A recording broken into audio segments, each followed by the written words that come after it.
اعوذ باللہ من الشیطان الرجیم بسم اللہ الرحمن الرحیم اذا جاء نصر اللہ والفتح ورأيت الناس يدخلون في دين الله أفواجا فسبح بحمد ربك واستغفره إنه كان توابا صدق الله العظيم سبحانك لا علم لنا إلا ما علمتنا إنك أنت العليم الحكيم رب اشرح لي صدري ويسر لي أمري واحلل عقدۃ من لسانی یفقہوا قولی۔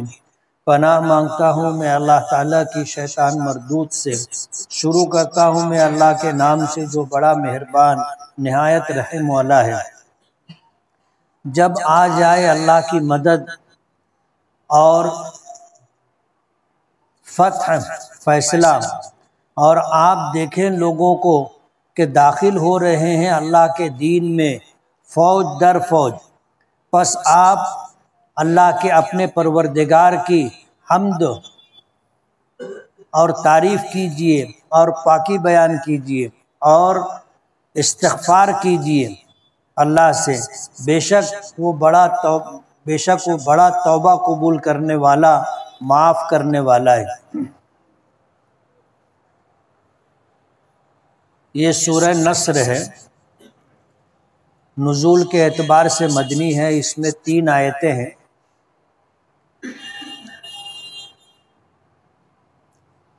اس سورت کا نام پہلی آیت میں نصر کا لفظ آیا ہے، اسی کی مناسبت سے رکھا گیا ہے۔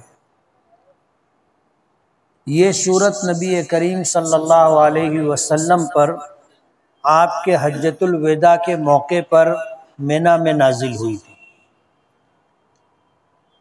اور یہ آخری سورت ہے جو نبی کریم صلی اللہ علیہ وسلم پر نازل ہوئی۔ قرآن کریم کی ایک آیت ہے، الیوم اکملت لکم دینکم واتممت علیکم نعمتی ورضیت لکم الاسلام دینا۔ یہ نبی کریم صلی اللہ علیہ وسلم پر جب نازل ہوئی تو اس آیت کے نازل ہونے کے بعد احکام کے تعلق سے کوئی پھر آیت نازل نہیں ہوئی، حلال اور حرام کے متعلق کوئی آیت نازل نہیں ہوئی، اس لیے کہ اس آیت میں اللہ پاک نے فرمایا کہ آج کے دن میں نے تمہارے لیے تمہارا دین مکمل کر دیا، یعنی اب مزید کوئی حکم باقی نہیں رہا، حلال حرام جائز ناجائز کے تعلق سے اب مزید کوئی حکم باقی نہیں رہا، دین مکمل کر دیا گیا۔ الیوم اکملت لکم دینکم، آج کے دن تمہارے لیے تمہارا دین مکمل کر دیا ہے اور تم پر اپنی نعمتیں تمام کر دی اور تمہارے لیے دین اسلام کو پسند کر لیا ہے۔ تو دین کی تکمیل کی خوشخبری اس آیت میں دی گئی تھی، اس سے پہلے اس کی تفسیر ہو چکی ہے، اور اس کے بعد کچھ آیتیں آئیں، سورتیں آئیں، ان میں سے یہ آخری سورت ہے۔ قرآن کریم میں 114 سورتیں ہیں، تو نزول کے اعتبار سے یہ 114ویں سورت ہے جو نبی کریم صلی اللہ علیہ وسلم پر نازل ہوئی، اس کے بعد کوئی سورت نازل نہیں ہوئی۔ ترجمے سے آپ نے اندازہ لگا لیا ہوگا کہ اس آیت اس سورت کا مفہوم کیا ہے۔ جب یہ سورت نازل ہوئی تو خود نبی کریم صلی اللہ علیہ وسلم بھی سمجھ گئے تھے کہ اب دنیا سے جانے کا وقت آ گیا ہے، اور جب یہ سورت آپ نے لوگوں کے درمیان تلاوت کی اور بتائی کہ اللہ پاک کی طرف سے اس سورت کا نزول ہوا ہے، تو صحابہ کرام بھی سمجھ گئے تھے کہ اب اللہ کے نبی صلی اللہ علیہ وسلم کا اس دنیا میں وقت پورا ہو رہا ہے۔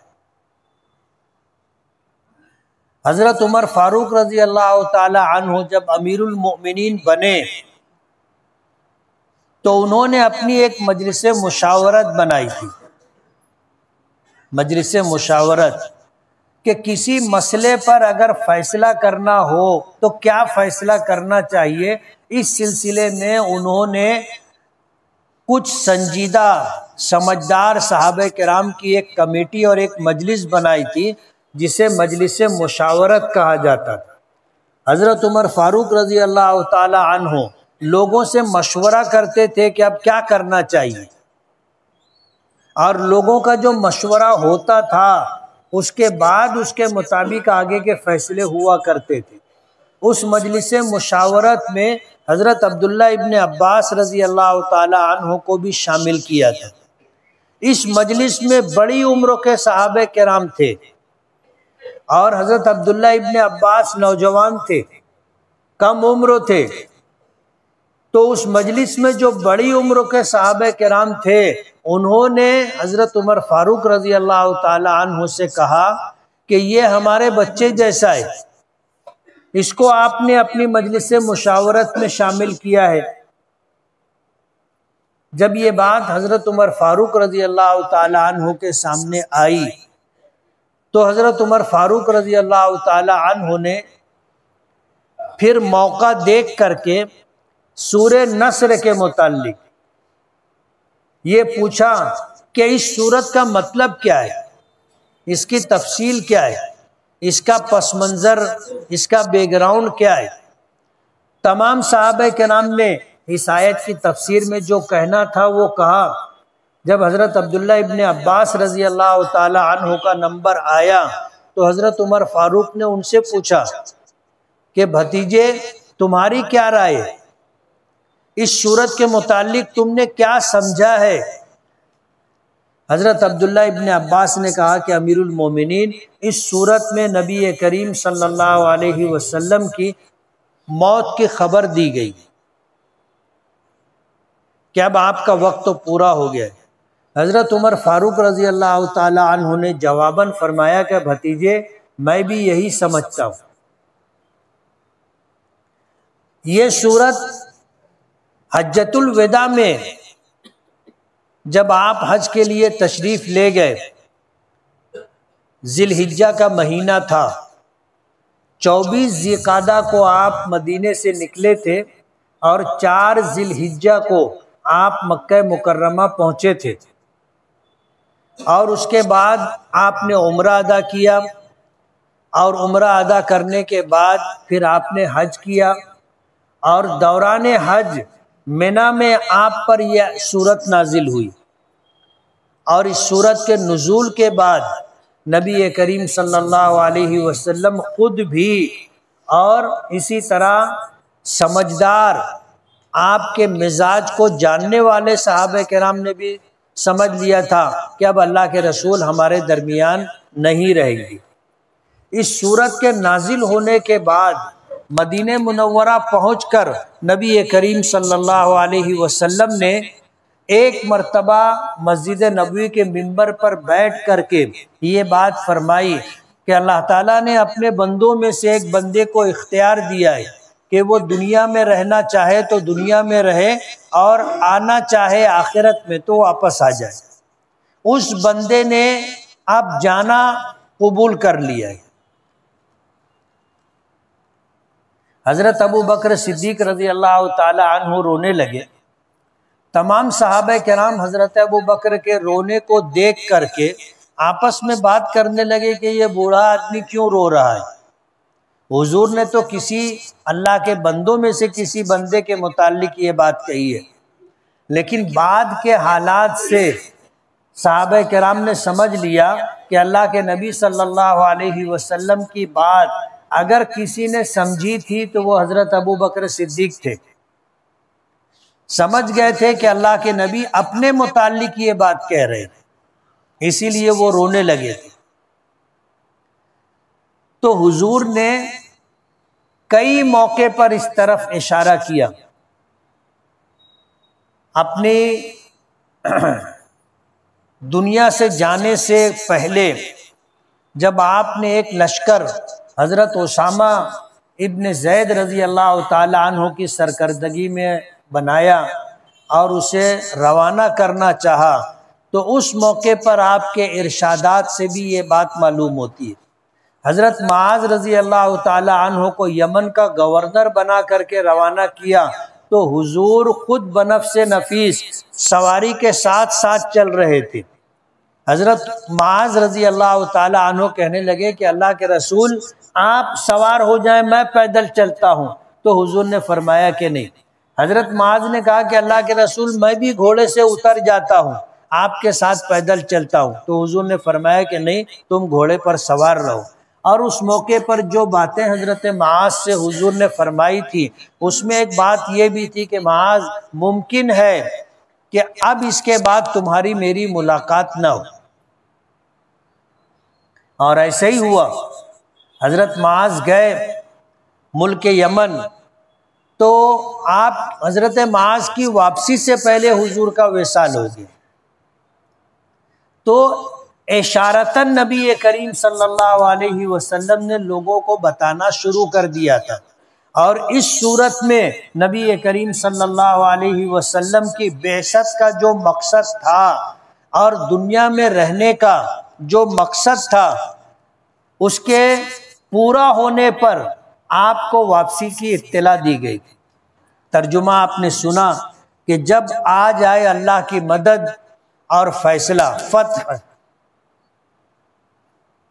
جب آ جائے اللہ کی مدد اور مکہ فتح ہو جائے۔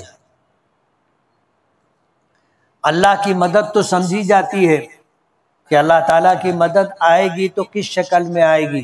فتح سے مراد فتح مکہ ہے۔ مکہ مکرمہ آپ کی جائے پیدائش ہے، اور آپ نے اپنی زندگی کے 53 سال مکہ مکرمہ میں گزارے، تو مکہ مکرمہ آپ کا جائے پیدائش بھی ہے اور آپ کی رہائش گاہ بھی ہے، یعنی آپ کا مولد بھی ہے اور آپ کا مسکن بھی ہے۔ 40 سال کی عمر مکمل ہونے پر اللہ پاک نے آپ کو نبوت و رسالت سے سرفراز فرمایا، اور 13 سال تک نبی کریم صلی اللہ علیہ وسلم دعوت و تبلیغ کا کام، رسالت کی ذمہ داری پوری کرتے رہے۔ مکے والوں نے حد درجہ تنگ کیا آپ پر اور آپ کے صحابہ کرام پر۔ ظلم و بربریت کا کون سا ایسا حربہ تھا جو استعمال نہیں کیا، حتیٰ کہ نبی کریم صلی اللہ علیہ وسلم کو قتل کرنے تک کا پروگرام بنا لیا، اور اس پر عمل پیرا بھی ہو گئے۔ آپ کے در دولت کو گھیر لیا گیا اور آپ کو قتل کرنے کا پروگرام بنا لیا گیا، اور جن لوگوں نے آپ کے گھر کو گھیرا تھا ان کو ذمہ داری دے دی گئی تھی، یہاں تک پہنچ گئے تھے، مجبور کر دیا آپ کو مکہ چھوڑنے پر۔ نبی کریم صلی اللہ علیہ وسلم مکے سے نکلے، مدینہ منورہ پہنچے۔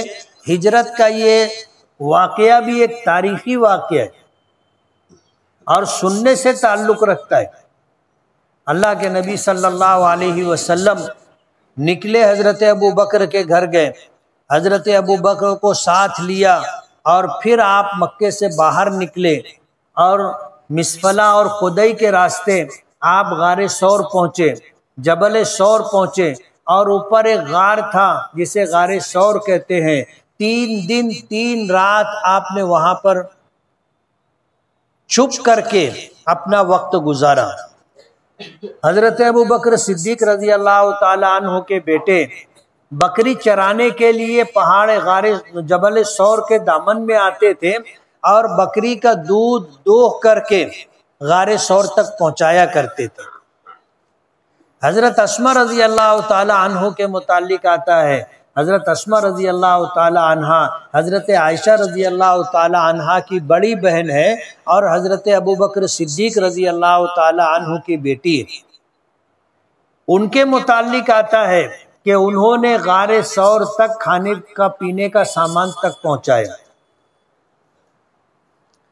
آپ مجبور ہو کر کے مکے سے نکلے۔ آتا ہے کہ جب مکے سے باہر نکل گئے تھے تو رک کر کے مکے کی طرف رخ کیا تھا اور کہا تھا کہ اے مکہ، تو مجھے بہت عزیز ہے، میں تجھے کبھی نہیں چھوڑتا، لیکن تیرے رہنے والے مجھے رہنے نہیں دے رہے۔ آپ کی چاہت تھی کہ آپ مکے میں رہیں، مکہ چھوڑ کر کے نہ جائیں، لیکن مکے والوں نے اتنا مجبور کیا کہ آپ کو مکہ چھوڑنا پڑا، اور اس بات کا اظہار آپ نے خود کیا۔ مدینہ منورہ پہنچے، مدینہ منورہ پہنچنے کے بعد آپ نے مدینے کو دارالاسلام بنایا، دارالسلطنت بنایا، اسلامی حکومت کی بنیاد ڈالی، اور 10 سال محنت کرتے رہے۔ مکے والوں نے آپ کو مدینے میں بھی چین سے بیٹھنے نہیں دیا۔ جس مکے سے، مکہ مکرمہ سے آپ کو نکالا گیا تھا، سن 8 ہجری میں مکہ مکرمہ آپ نے فتح کیا۔ اس کا بھی ایک پس منظر ہے اور بہت تفصیلی واقعہ ہے۔ صلح حدیبیہ سن 6 ہجری میں یہ معرکہ صلح کا پیش آیا۔ آپ عمرہ کرنے کے لیے آئے تھے، مکے والوں نے آپ کو عمرہ کرنے نہیں دیا، اور پھر مکے والوں کے درمیان اور حضور کے درمیان ایک صلح ہوئی جسے صلح حدیبیہ کہا جاتا ہے۔ اور حدیبیہ اس لیے کہا جاتا ہے کہ حدیبیہ کے مقام پر یہ صلح ہوئی تھی، اس لیے اسے صلح حدیبیہ کہا جاتا ہے۔ اور اس میں طے ہوا تھا کہ جو قبائل آپ کے ساتھ رہنا چاہیں وہ آپ کے ساتھ رہیں، اور جو قبائل ہمارے ساتھ رہنا چاہیں وہ ہمارے ساتھ رہیں۔ مکے والوں نے یہ شرط پیش کی تھی، حضور نے قبول کر لی تھی۔ ایک قبیلہ مکہ مکرمہ کے قریب ایسا تھا کہ جو حضور کے ساتھ رہنا پسند کیے تھے، قبول کیا تھا، اور کچھ دیگر قبائل ایسے تھے جو مکے والوں کے ساتھ رہنا چاہتے تھے۔ اور یہ طے ہوا تھا کہ آپ ہم پر حملہ نہیں کرو گے، ہم آپ پر حملہ نہیں کریں گے، اور جو قبیلہ ہمارے ساتھ ہے اس پر تم حملہ نہیں کرو گے، اور جو قبیلہ تمہارے ساتھ ہوگا اس پر ہم حملہ نہیں کریں گے۔ اگر ہمارے ساتھ رہنے والے قبیلے پر حملہ تم نے کیا تو یہ ہم پر حملہ تصور کیا جائے گا، اور تمہارے ساتھ رہنے والے قبیلے پر اگر ہم نے حملہ کیا تو یہ تم پر حملہ تصور کیا جائے گا۔ یہ اس طرح کی صلح حدیبیہ کے موقع پر شرطیں طے ہوئی تھی۔ حضور پاک صلی اللہ علیہ وسلم کے ساتھ جو قبیلہ تھا، اس قبیلے پر ایک دوسرے قبیلے نے حملہ کیا، اور مکے والوں نے رات کے اندھیرے میں اپنے ساتھ جو قبیلہ تھا اس کی مدد کی، اور جو قبیلہ حضور کے ساتھ تھا اس پر انہوں نے حملہ کیا، اور بہت سو کو قتل کر دیا، بہت سو کو تہس نہس کر دیا۔ اس قبیلے کے کچھ لوگ مدینہ منورہ پہنچے، بچا کر کے، جان بچا کر کے نکلے اور مدینہ پہنچے، اور نبی کریم صلی اللہ علیہ وسلم کو اس پورے واقعے کی خبر دی۔ حضور پاک صلی اللہ علیہ وسلم نے اعلان کر دیا کہ مکے والوں نے صلح حدیبیہ کے معاملات میں خلاف ورزی کی ہے، اور جو قبیلہ ہمارے ساتھ تھا اس قبیلے پر حملہ کیا گیا تو مکے والوں نے ان کی پوری مدد کی، اس لیے ہمیں اب مکے پر چڑھائی کرنا ہے۔ حالانکہ نبی کریم صلی اللہ علیہ وسلم کی عادت شریفہ جنگوں کے معاملے میں کچھ اور تھی۔ اگر آپ کو ادھر جانا ہو، مشرق میں جانا ہو، تو آپ بتاتے نہیں تھے کہ ہمیں مشرق میں جانا ہے اور کیوں جانا ہے، کس قبیلے پر حملہ کرنا ہے، نہیں بتاتے تھے، اور اس رخ پر سفر نہیں کرتے تھے۔ مدینے سے نکلتے تھے تو یا تو مغرب کی طرف جاتے تھے، یا شمال کی طرف جاتے تھے، یا جنوب کی طرف جاتے تھے، مشرق کی طرف نہیں جاتے تھے، اور کافی سفر طے کرنے کے بعد پھر رخ تبدیل کرتے تھے۔ لیکن مکہ مکرمہ کے متعلق 2 ٹوک آپ نے اعلان کیا کہ مکے والوں نے صلح حدیبیہ کے دفعات کی، معاہدے میں کی گئی شرطوں کی خلاف ورزی کی ہے، اس لیے ہم مکے پر چڑھائی کرنے جا رہے ہیں، اعلان کر دیا، اور صحابہ کرام کو تیاری کا حکم دے دیا۔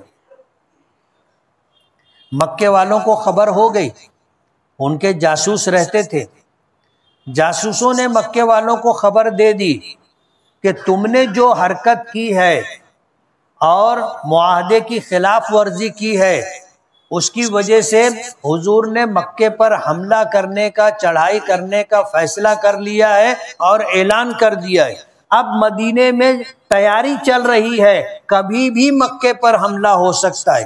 ابو سفیان جو مکے میں سردار کی حیثیت رکھتے تھے، ان کی ایک بیٹی ام حبیبہ رضی اللہ تعالی عنہا حضور کے نکاح میں تھی۔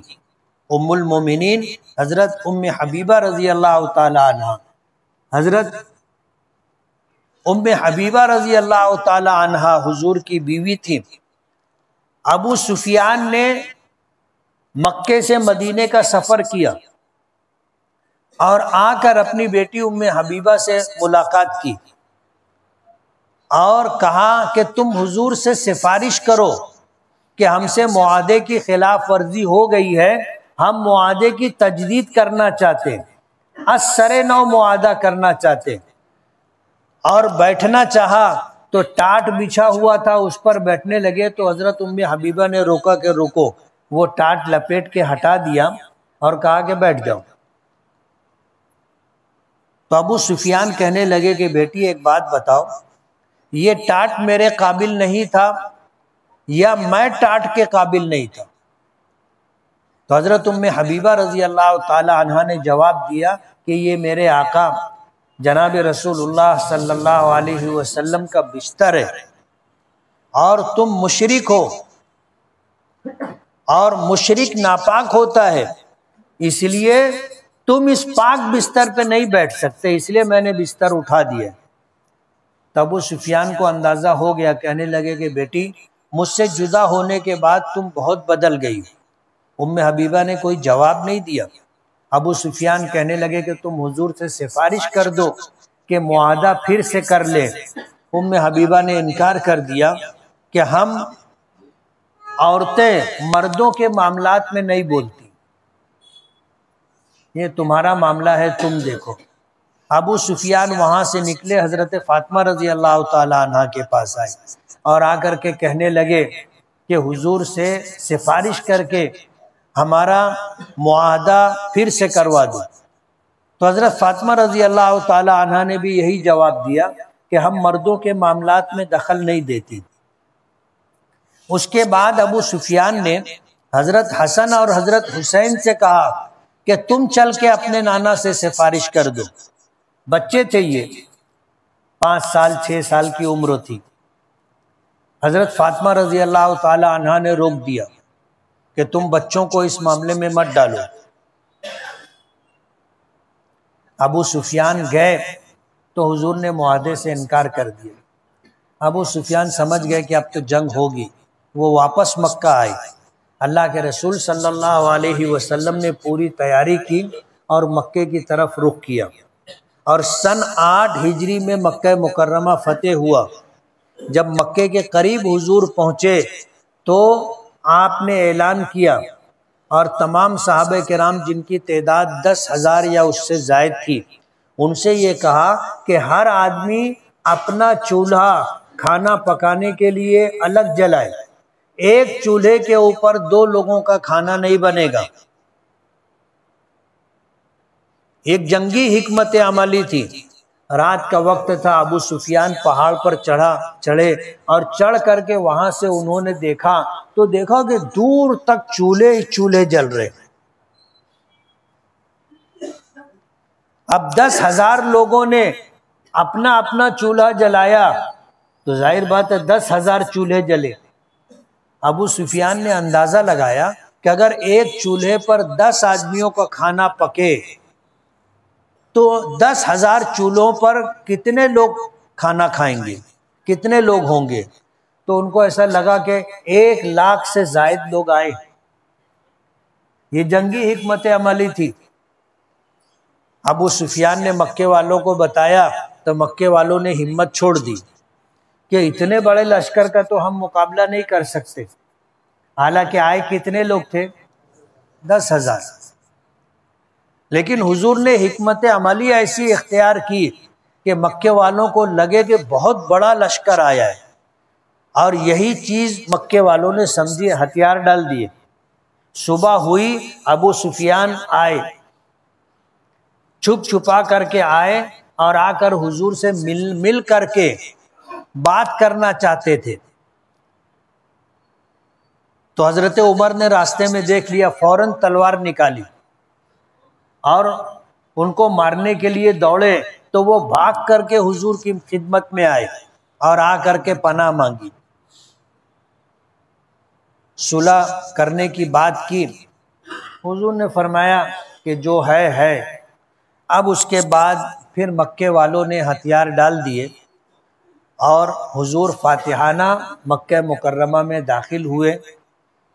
پہلی آیت کے اندر یہ ہے کہ جب اللہ کی مدد آ جائے اور مکہ فتح ہو جائے، اس بات کی خبر دی گئی۔ مکہ سن 8 ہجری میں فتح ہو گیا، اور سن 10 ہجری میں حضور نے حجۃ الوداع کیا۔ وَرَأَيْتَ النَّاسَ يَدْخُلُونَ فِي دِينِ اللَّهِ أَفْوَاجًا، جب اللہ کی مدد پہنچ جائے اور مکہ فتح ہو جائے اور آپ لوگوں کو اللہ کے دین میں فوج در فوج داخل ہوتا ہوا دیکھیں۔ مکہ فتح ہونے سے پہلے اکا دکا لوگ مسلمان ہوتے تھے، اور مکہ مکرمہ اور عرب کے جو قبائل تھے وہ انتظار کر رہے تھے کہ مشرکین مکہ اور حضور اور ان کے صحابہ کرام میں کون جیتتا ہے یا کون غالب آئے گا، انتظار کر رہے تھے۔ جب مکہ مکرمہ فتح ہوا تو پورے کا پورا قبیلہ مسلمان ہونے لگا نا، اسی کی خبر اس آیت میں دی گئی کہ جب اللہ کی مدد آ جائے، مکہ فتح ہو جائے اور آپ دیکھیں کہ اب عرب کے قبائل فوج در فوج اسلام میں داخل ہو رہے ہیں، فسبح، تو آپ اللہ کی پاکی بیان کیجئے، بحمد ربک، اپنے پروردگار کی خوبیاں اور تعریف بیان کریں، واستغفرہ، اور اللہ تعالیٰ سے استغفار کریں، اپنے لیے بھی اور اپنی امت کے لیے بھی۔ اللہ تعالیٰ سے اپنے لیے استغفار کرنے کا مطلب یہ ہوا کہ اللہ کے نبی صلی اللہ علیہ وسلم اپنی بخشش چاہیں، گناہوں کی معافی چاہیں۔ استغفار کا یہی مطلب ہوتا ہے، اور قرآن کریم میں کئی مقامات پر اس طرح کی بات آئی ہے۔ سورہ فتح کے شروع میں بھی یہی ہے، اِنَّا فَتَحْنَا لَكَ فَتْحًا مُبِينًا لِيَغْفِرَ لَكَ اللَّهُ مَا تَقَدَّمَ مِن ذَنبِكَ وَمَا تَأَخَّرَ، کہ ہم نے آپ کو فتح مبین عطا کی، اور اس لیے تاکہ آپ کے اگلے پچھلے سارے معاملات بخش دیے جائیں۔ لیغفر لک ما تقدم من ذنبک، ذنبن کہتے ہیں گناہ کو، اس کی نسبت اللہ کے نبی صلی اللہ علیہ وسلم کی طرف ہو تو اس کا معنی گناہ کا نہیں ہوگا، لیکن اس کا تذکرہ ہے، اس لیے آپ کو حکم دیا گیا کہ آپ اپنے پروردگار سے استغفار کیجئے۔ جب آدمی اللہ تعالیٰ سے استغفار کرتا ہے، اپنے گناہوں کی معافی چاہتا ہے، تو اگر اس کے ذمے گناہ ہو تو گناہ بخش دیے جاتے ہیں، شرط یہ ہے کہ یہ سچی توبہ کرنے والا ہو، اور اگر اس پر کوئی گناہ نہ ہو تو پھر اس کے درجات بلند کیے جاتے۔ اس لیے استغفار کا ایک مطلب یہاں پر یہ ہوگا کہ آپ اگر اپنے لیے استغفار کریں تو اس کا مطلب یہ ہے کہ آپ کے ذمے تو گناہ نہیں ہے جس کو معاف کیا جائے، لیکن اب آپ کے درجات بلند کیے جائیں گے۔ اور واستغفرہ، گناہ بخشوائیں اللہ سے، اور مفسرین نے لکھا ہے کہ اپنی امت کے لیے آپ استغفار کریں، امت کی بخشش کے لیے اللہ سے دعا کریں۔ اور حضور پاک صلی اللہ علیہ وسلم نے مختلف صحابہ کرام کے پوچھنے پر بتایا تھا کہ اللہ سے استغفار کرے، اگر کسی سے کوئی غلطی ہو جائے تو معاف کر دیں، گناہ ہو جائے اللہ سے معافی مانگے، اور میں خود اللہ تعالیٰ سے دن میں 70 مرتبہ معافی مانگتا ہوں۔ یہ بات حضور نے فرمائی ہے۔ وَاسْتَغْفِرْهُ، آپ اپنے لیے اور اپنی امت کے لیے اللہ تعالیٰ سے بخشش طلب کرے، گناہوں کی معافی چاہے۔ إِنَّهُ كَانَ تَوَّابًا، بے شک اللہ تعالیٰ بڑا معاف کرنے والا اور توبہ قبول کرنے والا ہے۔ یہ قرآن کریم کی آخری صورت ہے جو آپ صلی اللہ علیہ وسلم پر نازل ہوئی۔ یہ 114ویں نمبر کی صورت ہے نزول کے اعتبار سے، ترتیب کے اعتبار سے یہ 110 نمبر کی صورت ہوگی قرآن کریم کی ترتیب کے اعتبار سے۔ نزول کے اعتبار سے یہ آخری صورت ہے۔ اس صورت کے نازل ہونے کے بعد نبی کریم صلی اللہ علیہ وسلم کثرت سے اللہ تعالیٰ کی پاکی بیان کرتے تھے، اللہ تعالیٰ کی حمد و تعریف کیا کرتے تھے، استغفار کیا کرتے تھے۔ مفسرین نے لکھا ہے کہ عمر کے آخری حصے میں ہر انسان کو یہی کرنا چاہیے جس کام کے کرنے کا آپ کو حکم دیا گیا تھا، اور وہ ہے اللہ تعالیٰ کی تسبیح اور اللہ تعالیٰ کی تعریف اور اپنے لیے استغفار۔ حضور پاک صلی اللہ علیہ وسلم نے فرمایا اعمار امتی ما بین 60 و 70، میری امت کی اوسطاً عمر 60-70 سال۔ اس سے پہلے بھی لوگ مرتے ہیں، کچھ لوگوں کو 70 سال سے زیادہ کی بھی عمر دی جاتی ہے، لیکن جب آدمی 60 سال کی عمر کو پہنچ جائے تو اب اس کو جو ہے ایک کام کرنا چاہیے، اور وہ کام یہ کہ آدمی اللہ کی تسبیح، اللہ کی تحمید، اللہ کی تعریف اور اللہ کی جو ہے خوبیاں بیان کرے اور اپنے لیے استغفار کرتا رہے۔ جب حضور کو اس بات کا حکم دیا گیا تو یہی کام ہم میں سے ہر ایک کو کرنا چاہیے۔ مفسرین نے ایک بات اور بھی لکھی ہے کہ آخر عمر میں آدمی کو تسبیح، تحمید اور استغفار کا اہتمام کرنا چاہیے۔ اب ظاہر بات ہے ہم میں سے کس کا آخری وقت ہے کسی کو معلوم نہیں۔ اب اگر 60 سال کی عمر ہماری نہیں بھی ہوئی ہے تو بھی ہمیں اپنی موت کا پتہ نہیں ہے کب آئے گی، اس لیے ہم میں سے ہر شخص کو تسبیح کا یعنی سبحان اللہ کہنے کا، تحمید کا یعنی الحمدللہ کہنے کا، اور استغفار کا استغفر اللہ کہنے کا اہتمام کرنا چاہیے۔ لوگ جوانی میں بھی مر جاتے ہیں، بچپن میں بھی انتقال ہو جاتا ہے، ادھیڑی میں بھی انتقال ہوتا ہے، بڑھاپے میں بھی لوگ مرتے ہیں۔ تو فسبح بحمد ربک واستغفرہ، اس آیت سے ہمیں بھی یہ پیغام دیا جا رہا ہے کہ پتہ نہیں ہم میں سے کس کا آخری وقت آ گیا ہے، اس لیے ہم میں کا ہر شخص تسبیح، تحمید اور استغفار کا اہتمام کریں گے نا۔